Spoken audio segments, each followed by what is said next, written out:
It is quite interesting, the station that brings you the story just as it is. My name is Kwekutsemen. After enjoying bits and pieces of the ANAS expose and how we are reporting on it, it's time for me to get you some updates from our world of business. Let's go straight to some local stories. And here, economist and financial analyst from Data Bank, Courage Marty, is predicting government will have to pay high interest rates for its bond issue as it embarks on a roadshow to raise $1.5 billion to support its expenditure. Now, this follows the grading of Ghana's economy to B with a negative outlook by rating agency Fitch. Minister said Tekpe, who is leading a roadshow, is expected to engage investors in the United Kingdom, the USA, and Germany in a bid to raise $1.5 billion. Funds raised from the roadshow will also go into financing projects outlined into the budget and pay investors who want to exit from the previous Eurobonds.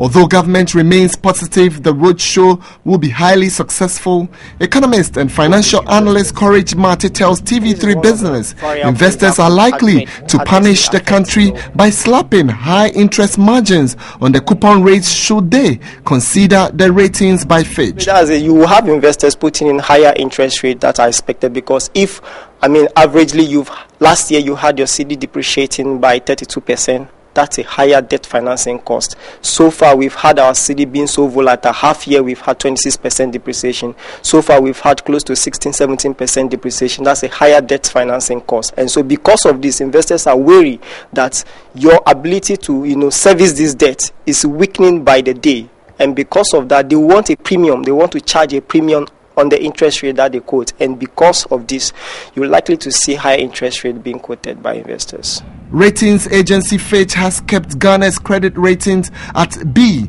but has given the country a negative outlook. Fitch is also worried the country's external position is vulnerable because of the current accounts position of Ghana. We question the implications for Ghana's economy. Current account balance is quite weak at the moment, mainly driven by a weak trade balance, and the trade balance was also driven by weak export revenue. Now that has translated into a weak gross reserves position, and because of this, our currency has been exposed to significant volatilities, and Fitch has gone ahead to say that this volatility in exchange rate has also had significant impact, deteriorating impact on our debt position. And of course, if you consider the fact of this matter, you have very little to say against it, but to say, I think that the best is what we got. All right, we'll be bringing you more developments on this particular roadshow being embarked on by the Ministry of Finance. In other stories tonight, the Minister of Fisheries, Sherry Aita, says London sites for premix fuel has been reduced from 900 to 296. Now, this, she says, has become necessary following several corruptions in the sector. Revenue collected from premix fuel is expected to be used to develop fishing communities, but the minister says this has lost its essence. Landing sites, according to the ministry, have been reduced from 900 in 2008 to 296 this year.